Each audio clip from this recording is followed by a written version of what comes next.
সর্বস্তরে বাংলা ভাষার ব্যবহার চালু হয়নি খোদ বাংলাদেশে। সাংবিধানিক বাধ্যবাধকতা থাকলেও এখনও তা রয়ে গেছে কাগজে কলমে।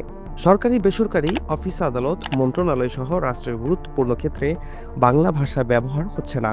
দেশে হয়নি ভাষা জরিপ, হয়নি জাতীয় ভাষানীতি। সর্বস্তরে বাংলা ভাষার ব্যবহার নিশ্চিত করা সহ প্রশাসন, রাষ্ট্র পরিচালনা, শিক্ষা প্রযুক্তির প্রসার, ভাষার উন্নয়ন আর পাহাড়িদের ভাষার অধিকার ও মর্যাদা প্রতিষ্ঠার লক্ষ্যে জোরালো কোনো উদ্যোগও নেয়নি কোনো সরকার।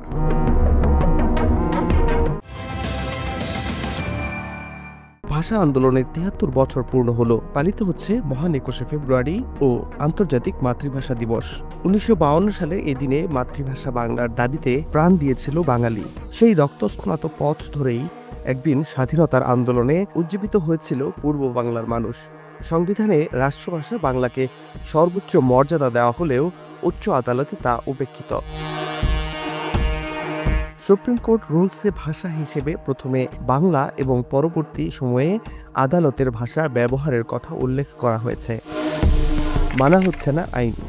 সাংবিধানিক বিধান অনুযায়ী দেশের অফিস আদালতে বাংলা ভাষার প্রচলন নিশ্চিত করার লক্ষ্যে ১৯৮৭ সালের ৮ মার্চ বাংলা ভাষা প্রচলন আইন প্রণয়ন করা হয়। এই আইনের ৪টি ধারার মধ্যে ২ ও ৩ এর ১ ধারায় বলা আছে, কোনো কর্মস্থলে যদি কোনো ব্যক্তি বাংলা ভাষা ছাড়া অন্য কোনো ভাষায় আবেদন বা আপিল করেন তাহলে তা বেআইনি ও অকার্যকর বলে গণ্য হবে। ৩ ধারায় বলা আছে, কোনো কর্মকর্তা বা কর্মচারী এ আইন অমান্য করলে তা সরকারি কর্মচারী শৃঙ্খলা ও আপিল বিধির অধীনে অসদাচরণ বলে গণ্য হবে এবং তার বিরুদ্ধে বিধি অনুযায়ী ব্যবস্থা নেওয়া হবে। অসদাচরণের সর্বোচ্চ শাস্তি চাকরিচ্যুতি। ভাষানীতি ও জরিপ নেই। বাংলা ভাষা প্রচলন আইন প্রয়োগ করতে সংস্কৃতি মন্ত্রণালয় বাংলা ভাষা বাস্তবায়ন কোষ এবং বাংলা একাডেমি প্রমিত বানান রীতি প্রণয়ন করে, কিন্তু জাতীয় ভাষানীতি না থাকায় বানানের সমতা আনা যাচ্ছে না। অন্যদিকে এখন পর্যন্ত দেশে কোনো ভাষা জরিপ হয়নি। ১৯৬২ সালে বাংলা একাডেমি আঞ্চলিক ভাষার জরিপ কার্যক্রমের উদ্যোগ নেয়। সঠিক ব্যবহার নেই শিক্ষা প্রতিষ্ঠানে। ২১শে ফেব্রুয়ারির সবচেয়ে জনপ্রিয় বলি হচ্ছে শিক্ষার সর্বস্তরে বাংলা ভাষার প্রয়োগ নীতি। আমাদের শিক্ষা ব্যবস্থা ৪টি স্তরে বিভক্ত: প্রাথমিক, মাধ্যমিক, উচ্চ মাধ্যমিক ও উচ্চশিক্ষা। সবচেয়ে বেশি গুরুত্বপূর্ণ প্রাথমিক স্তরটি। সেই প্রাথমিক স্তরকে ৪টি ভাগে ভাগ করে ঐক্যবদ্ধ জাতি গঠনের বাধা সৃষ্টি করা হয়েছিল: সাধারণ শিক্ষা, মাদ্রাসা শিক্ষা, ইংলিশ ভার্সন ও ইংলিশ মিডিয়াম। কেন এত বছরেও প্রতিটি কোমলমতি শিশুকে মাতৃভাষায় শিক্ষা দেওয়ার সুযোগ সৃষ্টি হলো না? উচ্চশিক্ষায় বাংলা ব্যবহারের কথা আমরা দীর্ঘদিন ধরেই শুনে আসছি। দেশের বিশ্ববিদ্যালয়গুলোতে শতাধিক বিষয়ে পাঠদান করা হয়। এই ১০০টি বিষয়ের কোনো মৌলিক গ্রন্থের বাংলা রূপ আমরা দেখতে পাই না। আর যদি ইংরেজি ভাষায় কোনো আন্তর্জাতিক মানের বই প্রকাশিত হয় তাহলে ১ সপ্তাহের মধ্যে এর জাপানি সংস্করণ জাপানে পাওয়া যাবে। আমাদের বেলায় তার কোনো সুযোগ নেই।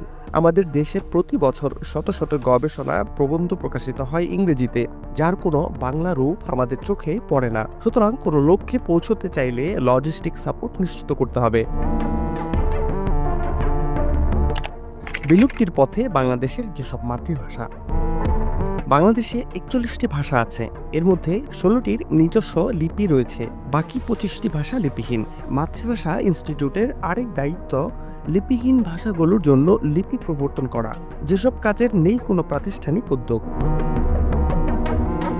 বাংলাদেশের ৪১টির মধ্যে ১৪টি ভাষা চিহ্নিত হয়েছে বিপন্ন হিসেবে, অর্থাৎ এই ১৪টি ভাষায় কথা বলা জনসংখ্যার পরিমাণ ৫,০০০-এর কম। মাতৃভাষা ইনস্টিটিউটের দায়িত্ব বিপন্ন ভাষাগুলো সংরক্ষণের জন্য প্রথমে সেগুলোর অভিধান এবং এরপর ব্যাকরণ তৈরি করা।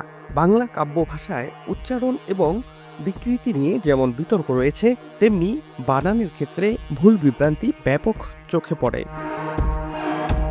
রাস্তার দুপাশের সাইনবোর্ড, ব্যানার, দেওয়াল লিখন কিংবা সামাজিক যোগাযোগ মাধ্যম ব্যবহারকারীরা বাংলা ভাষার বিকৃতি করছে ইচ্ছে মতো।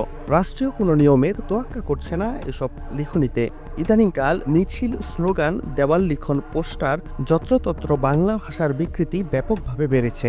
বিশেষজ্ঞরা বলছেন, ভাষার ব্যবহারে যত্নবান হওয়ার ক্ষেত্রে বাংলা একাডেমি গুরুত্বপূর্ণ ভূমিকা পালন করতে পারে। রেডিও জকিতে বাংলা ভাষার অপব্যবহার। বিটিভি এবং সরকারি বেতার এখনও অনেকটাই মান ধরে রাখলেও এফএম বেতারগুলো আঞ্চলিক ভাষার সুযোগ নিয়ে বিকৃত উচ্চারণে বাংলা ভাষার কবর রচনা করছে। 1999 পরবর্তী সময়ে দেশে বেসরকারি টেলিভিশন ও এফএম বেতার এসেও ভাষার সেই মানের ধারাবাহিকতা রক্ষা করতে পারেনি। টেলিভিশন ও এফএম রেডিও উভয় ক্ষেত্রেই বাংলা ইংরেজি মিশ্রণে একটি ভাষা ব্যবহার হয়।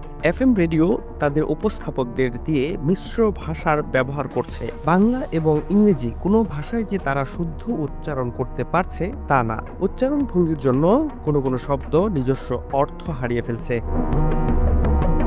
অনেকে মনে করেন এফএম রেডিওর উপস্থাপকদের ভাষা ভঙ্গি আপত্তিকর, এখানে ভাষাকে বিকৃত করে উপস্থাপন করা হয়। এই বিষয় আদালত পর্যন্ত গড়িয়েছে, কিন্তু পরিবর্তন হয়নি। বাংলাদেশে মানুষের মধ্যে ভাষার প্রতি শ্রদ্ধা থাকলেও ভাষার ব্যবহারে সচেতনতা নিয়ে প্রশ্ন রয়েছে। 21 ফেব্রুয়ারি আন্তর্জাতিক মাতৃভাষা দিবস। 1952 সালের এই দিনে বাংলা ভাষাকে পাকিস্তানের রাষ্ট্রভাষা হিসেবে স্বীকৃতি আদায়ের লক্ষ্যে বাঙালি যুবকরা রাজপথে রক্ত দিয়েছিলেন। এর প্রায় 50 বছর পর 1999 সালের 17 নভেম্বর ইউনেস্কোর প্যারিস অধিবেশনে উত্থাপিত প্রস্তাবনা অনুযায়ী 2000 সাল থেকে সারা বিশ্বে 21 ফেব্রুয়ারিকে আন্তর্জাতিক মাতৃভাষা দিবস হিসাবে পালনের সিদ্ধান্ত হয়। 2010 সালে জাতিসংঘের 65তম অধিবেশনে দিবসটি পালনের সিদ্ধান্ত সর্বসম্মতভাবে গৃহীত হয়। সেই থেকে সারা বিশ্বে এই দিবসটি যথাযথ মর্যাদায় পালিত হয়ে আসছে। ফাহাদ শাহরিয়ার, বাংলা ফ্লো।